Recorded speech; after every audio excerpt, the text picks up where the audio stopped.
Hello दोस्तों, नमस्कार। एक बार फिर से स्वागत है आपका चाणक्य ग्रुप ऑफ इकोनॉमिक्स में। दोस्तों, आज के इस वीडियो लेक्चर में हम लोग डिस्कस करेंगे higher education system in India. Higher education का इम्पोर्टेंट क्वेश्चन है। अब यूजीसी नेट पेपर 1 में यहाँ से क्वेश्चन आपका श्योर आएगा ही आएगा। ठीक है, सुपर श्योर है, हर साल आता है, इस बार भी आएगा। तो पेपर 1 के लिए ये थोड़ा सा टॉपिक इम्पोर्टेंट है और इसमें जितनी भी चीज़ें हैं वो मोस्टली हमने कवर किए हैं जो हायर एजुकेशन सर्वे होता है उसमें से। All India survey on higher education होता है, जो रिसेंट सर्वे हुआ है 2019-20 को वो सर्वे हुआ था और उसका डाटा जो पब्लिश हुआ था मई 2020 में। ठीक है, मतलब 2020 में वो पब्लिश हुआ था। तो अभी तक वही रिपोर्ट के हिसाब से क्वेश्चन पूछेगा। ठीक है, इस सर्वे के हिसाब से ही। तो जितनी भी चीज़ें हैं काफ़ी इंपॉर्टेंट हैं और कुछ ऐसे आपको फैक्ट पता चलेंगे जो काफ़ी इंपॉर्टेंट, हमें जानना भी चाहिए उनके बारे में। ठीक है, थोड़ा इंपॉर्टेंट है। चलिए, वीडियो थोड़ा सा कोशिश करेंगे कि हम लोग शॉर्ट करें कि जल्दी से जल्दी आपको full information higher education system से मिले। ठीक है, और ओरल आपको याद नहीं होगा तो आप एक नोटबुक या फिर नोटपैड अपने पास रख सकते हैं, इंपॉर्टेंट जो चीज़ें हैं उनको नोट डाउन करने के लिए। ठीक है, नहीं तो आप ओरल सुन लेंगे तो भी चल जाएगा, आप वो चीज़ याद रखोगे। ठीक है, ऐप डाउनलोड नहीं किया तो डाउनलोड कर लीजिएगा। और कोर्सेज अगर ज्वाइन करने हैं, पेपर 2 कंबाइंड कोर्स चल रहा है, पेपर 2 एंड पेपर 1। पेपर 2 का अलोन अगर ज्वाइन करना है तो पेपर 2 का भी ज्वाइन कर सकते हो, पेपर 1 का भी ज्वाइन कर सकते हो। पीजीटी के अगर आप लोग कैंडिडेट्स हो तो पीजीटी का ही बैच ज्वाइन कर सकते हो। ठीक है, और मॉक टेस्ट वगैरह भी ज्वाइन करने तो कर सकते हो। और अगर पेपर 2 आपको एक्सप्लेन्ड वीडियो चाहिए तो वो भी आप एक्सप्लेन्ड, आपको वीडियो तो नहीं, पीडीएफ आपको एक्सप्लेन्ड मिल जाएगा। प्लस आपको अगर कंप्यूटराइज टेस्ट देना है जैसा आपका रियल टेस्ट होता है तो वहाँ अटैम्प्ट दे सकते हो आप। ठीक है, एप्लीकेशन में ये सब आपको मिल जाएगा। चलिए, सबसे पहले देखते हैं कि हायर एजुकेशन सिस्टम हमारा कौन से नंबर पे आता है वर्ल्ड में। काफ़ी साल से हमारा जो एजुकेशन सिस्टम है हायर, वो आ रहा है थर्ड लार्जेस्ट। मतलब आफ्टर यूएसए एंड चाइना। तो ये यूजीसी नेट में ऑलरेडी पूछ भी चुका है कौन से नंबर पे आता है, तो थर्ड लार्जेस्ट है आफ्टर यूएसए एंड चाइना। उसके बाद नेक्स्ट ग्रॉस एनरोलमेंट रेशो, ये थोड़ा सा इंपॉर्टेंट है कि ग्रॉस एनरोलमेंट रेशो कितना है हायर एजुकेशन में। अभी जो ग्रॉस एनरोलमेंट रेशो है वो है 27.1 और ये ऑफिशियल डाटा है, यही पूछेगा आपसे। जो रिसेंट डाटा है उसमें यही पूछेगा, ज़्यादा और रिसेंट नहीं पूछेगा क्योंकि 1920 का ये सर्वे है और इसका जो डाटा पब्लिश हुआ है 2020 में हुआ है। उसके बाद ऑल इंडिया लेवल पे कोई सर्वे नहीं हुआ है। ठीक है, 27.1%, तो यही ऑथेंटिक है। तो अगर ऑप्शन भी आता है कोई एग्ज़ाम में तो इसके नियर अबाउट ही रहेगा ऑप्शन में भी। और हायर एजुकेशन पहले कितना था, 26.3 था 2018 और 2019 में। हायर एजुकेशन एनरोलमेंट कहने का मतलब ये है कि जब हम ग्रेजुएशन में जा रहे हैं, हायर एजुकेशन में जा रहे हैं, तो कितना परसेंट 18 to 23 ईयर का जितना भी पॉपुलेशन है इंडिया में, या फिर जितने भी स्टूडेंट्स हैं, कैंडिडेट्स हैं, या फिर जितनी भी पॉपुलेशन है इस एज ग्रुप की, वो कितना, उसका सिर्फ मान के चलो 100 में से कितना जा रहा है, 27 ही हायर एजुकेशन में जा रहा है। तो ये थोड़ा सा पुअर है। बल्कि अगर हम लोग यूएसए देखें, यूके देखें, ये थोड़ा सा एडवांस है, इनका हायर एजुकेशन एनरोलमेंट रेशो काफ़ी आगे है। As of March 2020 India has over 1043 universities, क्योंकि मार्च 2020 तक इसका जो रिजल्ट था वो पब्लिश हुआ था। उस डेट तक अभी जो यूनिवर्सिटीज़ हैं 1043 है, इसको अंडरलाइन कर लीजिए, इंपॉर्टेंट है। विद ब्रेकअप, अब उसको अगर हम ब्रेकअप करें इनका डिफरेंट पार्ट्स में, तो 54 सेंट्रल यूनिवर्सिटीज़ हैं, 441 स्टेट यूनिवर्सिटीज़, 126 डीम्ड यूनिवर्सिटीज़ और 397 जो है प्राइवेट यूनिवर्सिटीज़ हैं। खैर आगे भी हम लोग उसको थोड़ा डिटेल में डिस्कस करेंगे। 28 जो स्टेट्स हैं उन सभी स्टेट्स में यूनिवर्सिटीज़ आपको मिलेंगी, सेंट्रल यूनिवर्सिटीज़ और स्टेट यूनिवर्सिटीज़, प्राइवेट यूनिवर्सिटीज़ और डीम्ड यूनिवर्सिटीज़। ठीक है, उसके साथ साथ चंडीगढ़, दिल्ली, जम्मू एंड कश्मीर, लद्दाख एंड पुडुचेरी में भी ये जो इतनी यूटीज़ हैं इनमें भी यूनिवर्सिटीज़ हैं। ठीक है, तो लेह में अभी रिसेंटली जो पीछे बजट पेश हुआ था उसमें, पिछले साल वाला, ठीक है, उसमें गवर्नमेंट ने अनाउंस भी किया था एक सेंट्रल यूनिवर्सिटी लेह में। चलिए, तो स्कूल इंफ्रास्ट्रक्चर, ये जो रिसेंट अभी सर्वे हुआ था 2022 का इकोनॉमिक सर्वे, ये उसमें से लिया गया है। ठीक है, तो यूनिवर्सिटीज़ अभी इसमें भी 1043 है, तो ऑफिशियल डाटा है, इसको अंडरलाइन कर लीजिएगा। चलिए, अब बात करते हैं सेंट्रल यूनिवर्सिटीज़ की, तो थोड़ा सा डिटेल स्टडी कर लेते हैं इनकी। सेंट्रल यूनिवर्सिटीज़ वो हैं जो स्टैब्लिश की गई हैं बाय एक्ट ऑफ पार्लियामेंट। ठीक है, are under preview of the department of higher education और मिनिस्ट्री ऑफ एजुकेशन। ठीक है, अभी तक यूजीसी में 54 सेंट्रल यूनिवर्सिटीज़ हैं, तो ये थोड़ा सा इंपॉर्टेंट बात है। चलिए, उसके बाद स्टेट यूनिवर्सिटीज़, अब ये स्टेट लेजिस्लेटिव, जो लोकल लेजिस्लेटिव असेंबली है, ठीक है, वो कंट्रोल करती है इसको या एस्टैब्लिश करती है। सो अभी तक ये 441 है, ये डाटा भी याद रखिएगा। और सबसे oldest established date listed by UGC, ठीक है, सबसे जो स्टेट यूनिवर्सिटी है सबसे पुरानी 1857 में 3 सेटअप हुई थी, university of Calcutta, university of Madras and university of Mumbai, ठीक है, तो इसमें ये भी इंपॉर्टेंट है। उसके बाद डीम्ड यूनिवर्सिटी, ठीक है, डीम्ड यूनिवर्सिटी में, अब डीम्ड यूनिवर्सिटी क्या है, ऑटोनोमस स्टेटस प्रोवाइड होता है इनमें। अब ना तो ये स्टेट के अंदर है ना सेंट्रल के अंदर है, ठीक है, एक ऑटोनॉमी प्रोवाइड है किसके थ्रू, that granted by department of higher education, ठीक है। तो थोड़ा सा इनका ये है कि ये थोड़ा सा ना तो सेंट्रल के दबाव में काम कर रही हैं और ना ही स्टेट गवर्नमेंट की, ऑटोनोमस बॉडीज हैं, on the advice of the UGC under section 3 of UGC act, ठीक है, लेकिन ग्रांट किया गया डिपार्टमेंट ऑफ हायर एजुकेशन द्वारा डीम्ड यूनिवर्सिटीज़ को। अभी तक 126 इंस्टीट्यूशंस हैं या फिर 126 यूनिवर्सिटीज़ हैं, ठीक। सो सबसे पहले जो है डीम्ड यूनिवर्सिटी थी इंडियन इंस्टीट्यूट ऑफ साइंस 1958 में। चलिए, मैक्सिमम डीम्ड यूनिवर्सिटी है तमिलनाडु, ये थोड़ा सा इंपॉर्टेंट है, और उसके बाद महाराष्ट्र, ठीक है। तो डीम्ड यूनिवर्सिटी मैक्सिमम कहाँ पे है, तमिलनाडु, ये थोड़ा सा इंपॉर्टेंट है। चलिए, उसके बाद प्राइवेट यूनिवर्सिटीज़। अब प्राइवेट यूनिवर्सिटीज़ अप्रूव्ड किया है इनको यूजीसी ने, और they can grant degrees but they are not allowed to have off campus affiliated colleges. अब प्राइवेट यूनिवर्सिटीज़ के ना डिफरेंट कॉलेजेस नहीं देखोगे। सो प्राइवेट यूनिवर्सिटी सिर्फ यूनिवर्सिटी ही होता है, उसके जो जैसे स्टेट यूनिवर्सिटी के अंदर बहुत सारे कॉलेजेस आते हैं, ठीक है, लेकिन इसके अंदर प्राइवेट यूनिवर्सिटी के अंदर डिफरेंट कॉलेजेस नहीं ये ओपन कर सकते अकॉर्डिंग टू यूजीसी नॉर्म्स, ठीक। अभी जो लेटेस्ट डाटा है तो 397 प्राइवेट यूनिवर्सिटीज़ हैं ऑल ओवर इंडिया में। फिर उसके बाद आता है maximum number of private universities कहाँ पे हैं, तो वो है राजस्थान, ये थोड़ा सा इंपॉर्टेंट है, और ओवरऑल सबसे ज़्यादा यूनिवर्सिटीज़ ही राजस्थान में ही है, 52 यूनिवर्सिटीज़, ठीक है, और उसके बाद Gujarat 50 universities, so private universities. चलिए, और थोड़ा सा डिटेल में कर लेते हैं। So most of the universities अब किस में है सबसे ज़्यादा यूनिवर्सिटीज़, राजस्थान में 85 यूनिवर्सिटीज़। अब 85 यूनिवर्सिटीज़ मतलब सभी मिला के है, central university, state, deemed, private, 85 universities हैं, और ज्योग्राफिकल भी नंबर 1 पे आता है अपना राजस्थान, ठीक है। तो यहाँ पे 85 यूनिवर्सिटीज़, ठीक है, पॉपुलेशन के हिसाब से भी, and Rajasthan also by far the most private universities, सबसे ज़्यादा प्राइवेट यूनिवर्सिटीज़ भी हैं, अभी डिस्कस किया था 52 प्राइवेट यूनिवर्सिटीज़ भी सबसे ज़्यादा यहीं पे हैं। और उसके बाद तमिलनाडु में सबसे ज़्यादा है deemed universities 28, Karnataka and West Bengal में सबसे ज़्यादा है स्टेट यूनिवर्सिटीज़ 34 ईच, ठीक। उसके बाद दिल्ली में, ये थोड़ा इंपॉर्टेंट है और क्वेश्चन आ भी चुका है, ठीक है, तब दिल्ली में 5 और 6 यूनिवर्सिटीज़ हुआ करती थी सेंट्रल, तो अभी कितनी हो गई, 7 सेंट्रल यूनिवर्सिटीज़ सबसे नंबर 1 पे है। उसके बाद यूपी अभी सेकंड नंबर पे आ गया, ठीक है, यूपी में 6 हो गई है अभी, यूपी सेकंड नंबर पे। सो यूपी पहले थोड़ा सा ज़्यादा यूनिवर्सिटीज़ थी, अभी सेंट्रल यूनिवर्सिटीज़, अभी चला गया दिल्ली आगे, ठीक है, दिल्ली में हो गई है 7 और यूपी में हो गई है 6। चलिए, तो यूजीसी के बारे में थोड़ा सा देख लेते हैं। यूजीसी स्टैब्लिश हुआ 1952 में, ये कई बार जनरल क्वेश्चन आ जाता है हायर एजुकेशन से, ठीक है, और एक्ट कौन सा, 1956। एक स्टैट्यूटरी बॉडी है। स्टैट्यूटरी बॉडी कहने का मतलब ये है कि ये कॉन्स्टिट्यूशनल बॉडी नहीं है, कहीं कॉन्स्टिट्यूशन में कहीं आर्टिकल के थ्रू ये सेटअप नहीं है। ये क्या होता है, एक बिल पास होता है और उस बिल को फिर एक्ट में कन्वर्ट कर लिया जाता है, और स्टैट्यूट का मतलब यही होता है लॉ, ठीक है, तो एक कानून के थ्रू ये बनी है, एक्ट के थ्रू बनी है, तो स्टैट्यूटरी बॉडी है।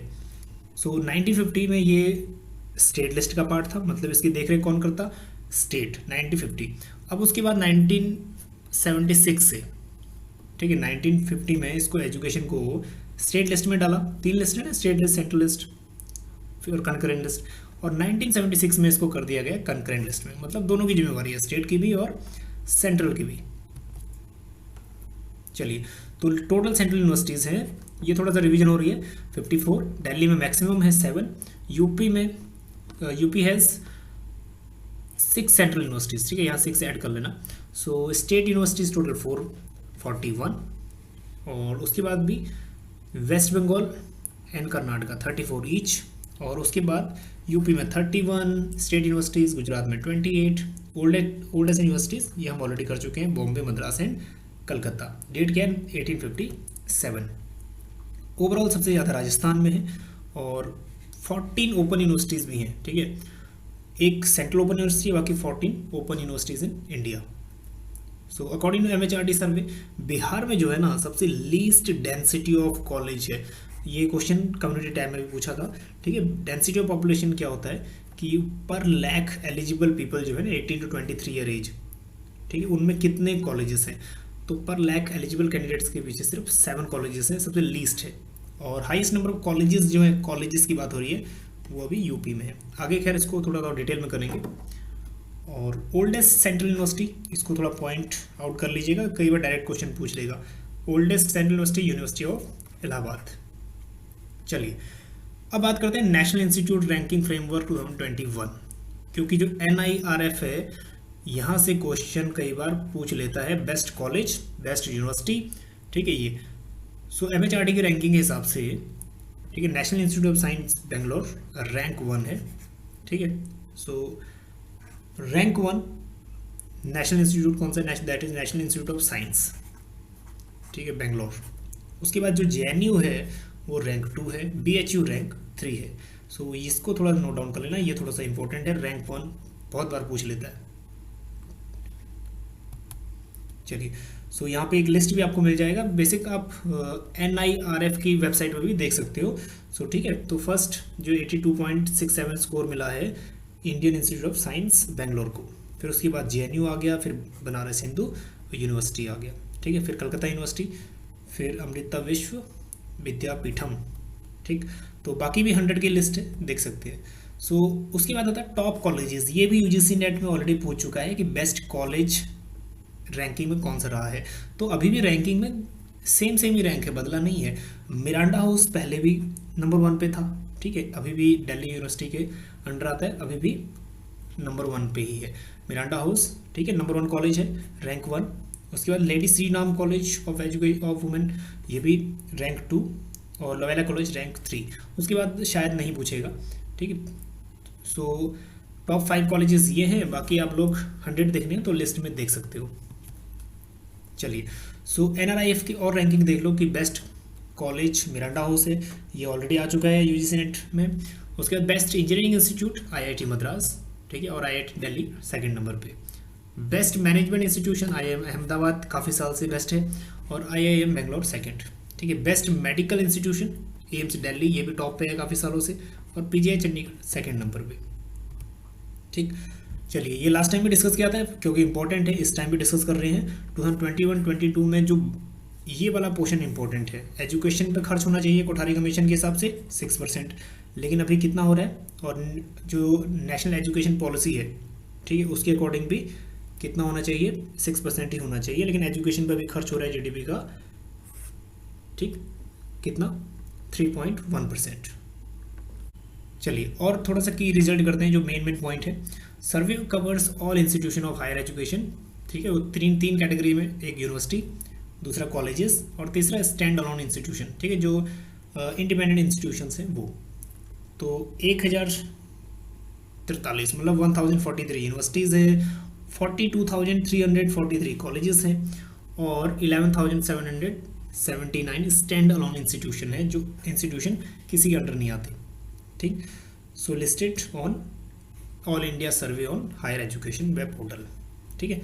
सो ये हम ऑलरेडी डिस्कस कर चुके हैं। सो उनमें से देखो, उनमें से जो रिस्पॉन्सेज आया है या फिर जो रिस्पॉन्ड किया है, 1019 यूनिवर्सिटीज़ ने रिस्पॉन्ड किया है, और 39,955 कॉलेजेस ने रिस्पॉन्ड किया, और 9,599 जो इंस्टीट्यूशंस हैं इंडिपेंडेंट, उन्होंने रिस्पॉन्ड किया। बाकी उन्होंने रिस्पॉन्ड नहीं किया मतलब सर्वे में, ठीक। तो इन्होंने टोटल 1043 को इंक्लूड नहीं किया, लेकिन हाँ टोटल 1043 हैं, ठीक है।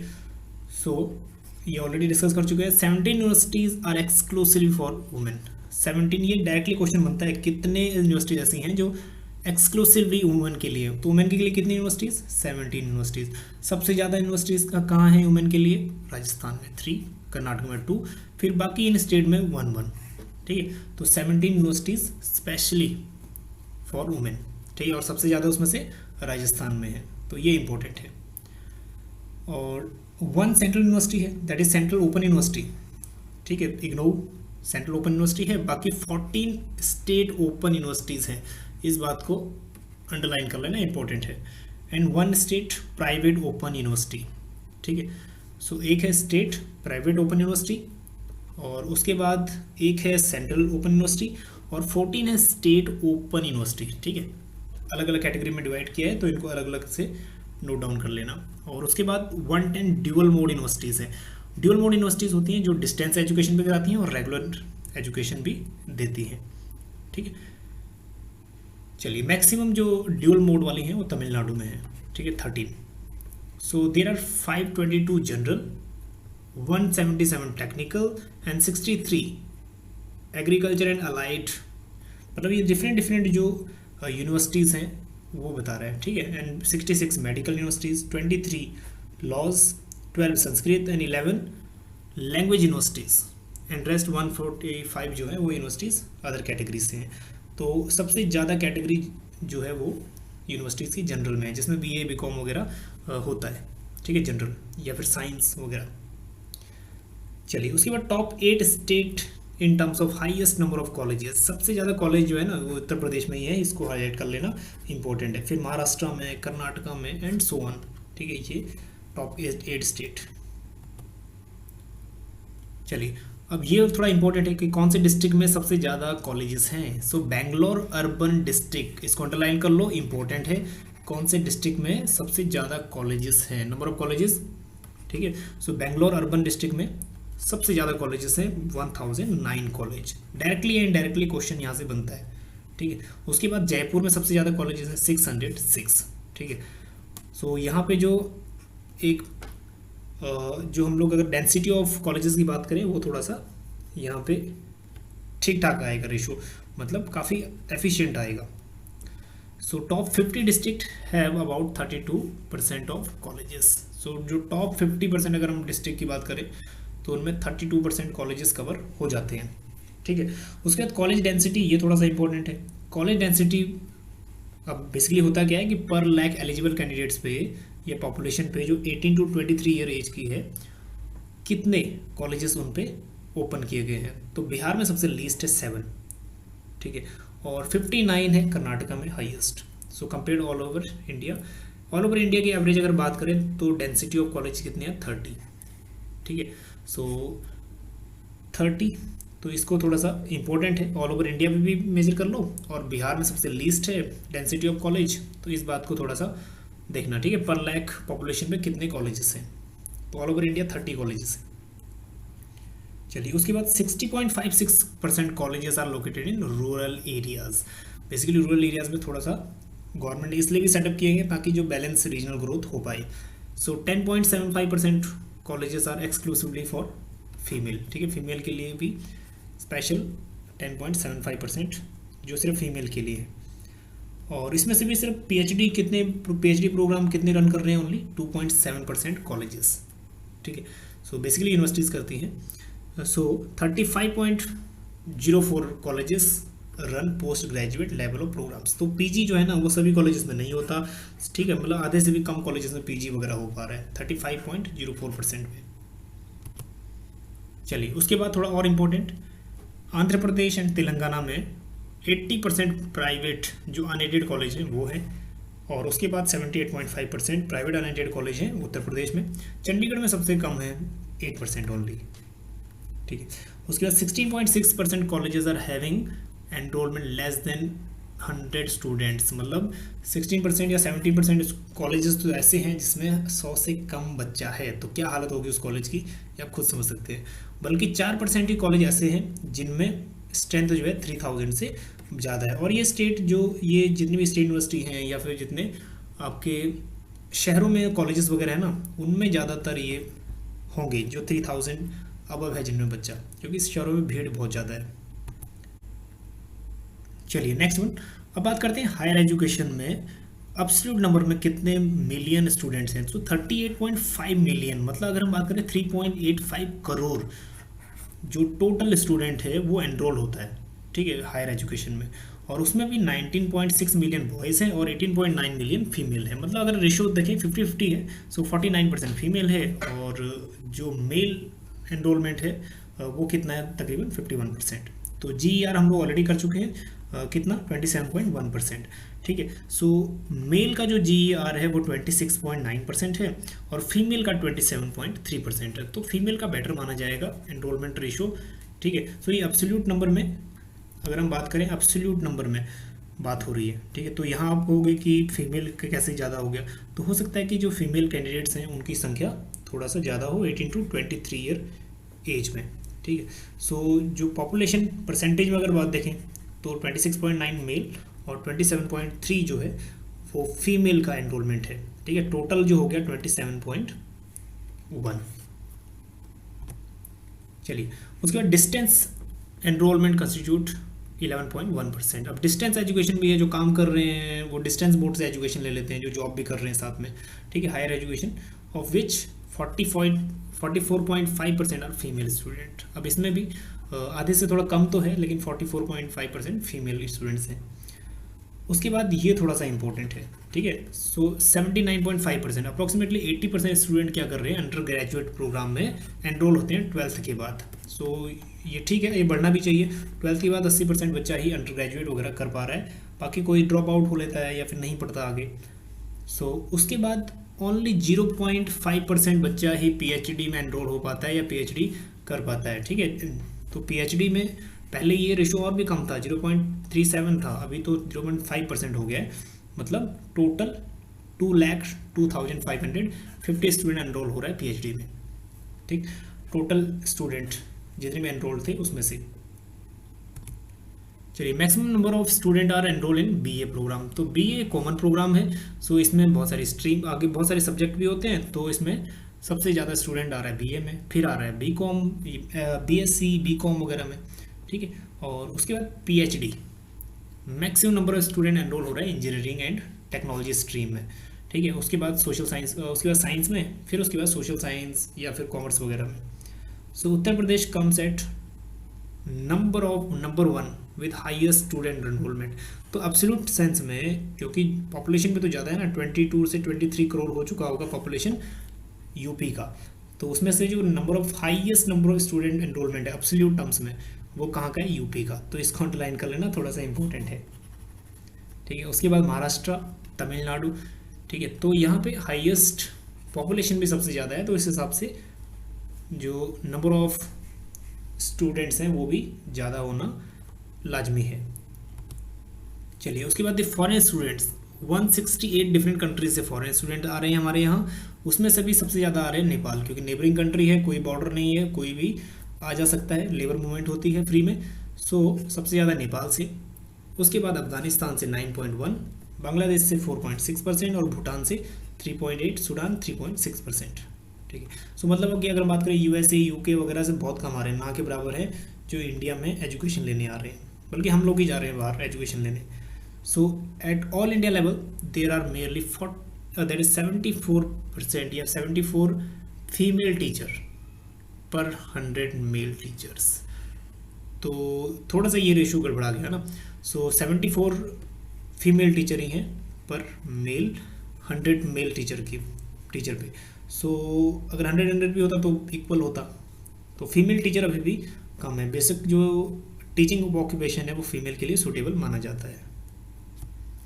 चलिए, नेक्स्ट वन, प्यूपिल टीचर रेशो। अब ये थोड़ा सा इंपॉर्टेंट है। अभी डायरेक्ट क्वेश्चन बनता है यहाँ से कि प्यूपिल teacher ratio universities and colleges में कितना है। अभी कितना है, 28%। रेगुलर जो रेगुलर स्टाफ है अगर उनकी बात करें, ठीक है। So consider where pupil teacher ratio for universities and its constituent units. अब जो यूनिवर्सिटीज़ के अदर यूनिट्स होते हैं उसमें ये कितना है, 18, ठीक है। और यूनिवर्सिटीज़ कॉलेजेस के लिए मेन है 28, ठीक है। या फिर जो अदर कॉन्स्टिट्यूएंट्स होते हैं या फिर यूनिवर्सिटी के छोटे छोटे अगर हम बात करें इंस्टीट्यूशंस वगैरह, उनमें 18। और BA में 20.3 लाख डिग्रीज हर साल अवार्ड होती हैं, ठीक है, मैक्सिमम नंबर है।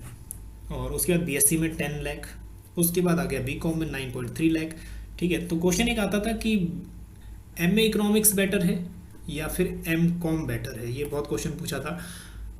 हो सकता है कि नेक्स्ट कभी टाइम लगा तो वीडियो जरूर बनाएंगे कि क्या बेटर है, ठीक है। तो आप लोग खुद एनरोलमेंट देख के खुद अंदाजा लगा लो कि ज़्यादा बच्चा कहाँ जाएगा, और ज़्यादा बच्चा कहाँ जाएगा तो ऑब्वियस सी बात है, जहाँ बच्चा ज़्यादा जा रहा है वहाँ कंपटीशन ज़्यादा हाई है। So at post graduate level MA pass number of student is maximum followed by MSc and MBA। So MA भी काफ़ी लोग कर रहे हैं, सबसे ज़्यादा मास्टर जो हो रहा है वो MA में ही हो रहा है, उसके बाद MSc MBA वगैरह, ठीक है, MCOM वगैरह भी आ जाता है। Now next one is gender parity index. So GPI ये भी इंपॉर्टेंट है, ये भी क्वेश्चन डायरेक्ट पूछ सकता है। सो इसमें क्या होता है, फीमेल का पार्टिसिपेशन कितना है, मतलब नंबर ऑफ फीमेल कैंडिडेट कितनी है आउट ऑफ मैन या फिर मेल कैंडिडेट्स। सो अभी 101 चल रहा है all over India. All over India female का जो पार्टिसिपेशन रेट है 101 है अमंग 100 मेल कैंडिडेट्स, ठीक है, तो बेटर माना जाएगा, थोड़ा सा आगे ही है। और SC कम्युनिटी में थोड़ा सा ज़्यादा है, सो 105 गर्ल्स अमंग 100 बॉयज़, और ST में थोड़ा सा कम है, मतलब 97 गर्ल्स अमंग 100 बॉयज़, ठीक है, तो इसको थोड़ा सा लर्न कर लेना, ऑल ओवर इंडिया पूछ सकता है, ये थोड़ा सा इंपॉर्टेंट है।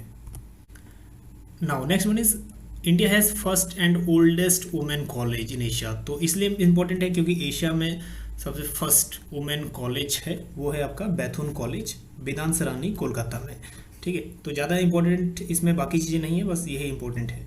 उसके बाद जो लार्जेस्ट स्कूल है वर्ल्ड का वो भी इंडिया में है, सिटी मोंटेसरी स्कूल, ठीक है, लखनऊ में। चलिए उसके बाद India has Asia's largest residential universities, शायद इसके बारे में आपने पहले ही पढ़ा होगा, बनारस हिंदू यूनिवर्सिटी, ठीक है, BHU सबसे बड़ा रेजिडेंशियल यूनिवर्सिटी है। चलिए तो कुल मिला के हायर एजुकेशन का टॉपिक था, हायर एजुकेशन जितनी भी चीज़ें हमने इंक्लूड की हैं, सो इंपॉर्टेंट चीज़ें इसके नोट्स बना लेना, नेक्स्ट अपकमिंग एग्जाम के लिए थोड़ा सा हेल्पफुल आपके लिए रहेगा। चलिए मिलते हैं आपको नेक्स्ट वीडियो में। नेक्स्ट वीडियो हम लोग डिस्कस करेंगे कोई भी एक टॉपिक रैंडमली, ठीक है, बने रहिए चाणक्य ग्रुप ऑफ इकोनॉमिक्स के साथ। अगर माइंड में कोई टॉपिक है आपके सो कमेंट कर दीजिएगा, कोशिश करेंगे उस टॉपिक पे वीडियो बनाने की। चलिए मिलते हैं आपको नेक्स्ट वीडियो में। Thank you so much.